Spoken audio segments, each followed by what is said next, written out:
A few weeks ago, I wrote about some lessons that I'm learning during this unique season. And one of those lessons is the myth of control. You see, in comfort and security, we think we're more in control than what we really are. It's really an illusion because when adversity, when hard times come, it kind of strips us away and we realize that we're a lot less in control than we think. However, the really effective leaders, they focus on the things that they can control. So one of the first exercises that I do with my coaching clients is that we go through how to manage control. And I got this from Stephen Covey's book, 7 Habits of Highly Effective People. So I want you to show you this exercise today because I think it'll help you out, especially in this season when it comes to control. First thing you do, draw one circle, okay? And on the outside of that circle, write no concern. And then list off what are some of the things in your life that you have no concern over. Now, to be honest with you, this list is probably pretty small. It's stuff like the politics in Madagascar, right? You just don't really care what happens. Inside the circle, write concern and start listing off all the things that you're concerned about. The weather, your job, parenting your kids, your marriage, when will live sports come back on, right? All those things that you really do care about. All right, now we're going to focus on control. Draw 3 more circles. And inside each circle, write no control for one, direct control for the second, and then indirect control for the third. Now, here's what we're going to do. We're going to take those items, those things that you wrote in your circle of concern, and we're going to put them in one of those 3 circles. So for no control, it's like the name says, these are things you have no control over. You cannot influence them at all. The weather, for instance, is one of them. Whether or not live sports come back and when they do, that's another one. Politics to a certain extent, yes, you can vote, but truth be told, you can't control what they do, right? The same goes for business leaders and that type of thing. So put those items in your circle of concern into no control. Second, direct control.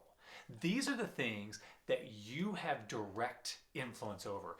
If you do it, the outcome will happen. There's no giving it to chance or to luck. You know and guarantee that you can change this.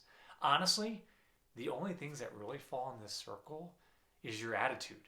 It's the way you act and react to certain situations and things. By the way, the great leaders, they focus most of their efforts in the items that are under their direct control. And then finally, we have indirect control. These are those items that we can have influence over, but it's going to take some outside help. Typically, these items deal with people, right? You can't directly control the decision that someone makes, but you can have influence over that decision, especially if you earn and build trust with them. So friendships, marriages, parenting, sales, or networking, they all fall underneath the circle of indirect control.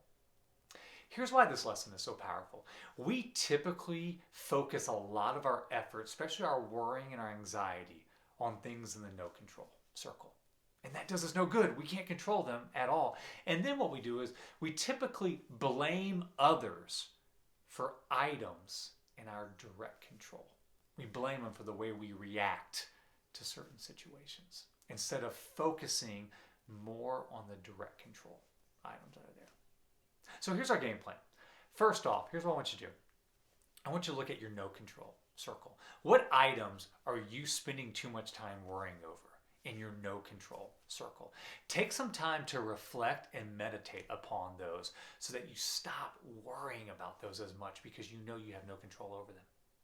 Secondly, what are items in your direct control circle that you're blaming others for? It's time to take back control by taking responsibility and practicing extreme ownership in those areas. Let me leave you with our tweetable lesson. Incredible changes happen when we take control of what we have the power over instead of craving control over what we don't.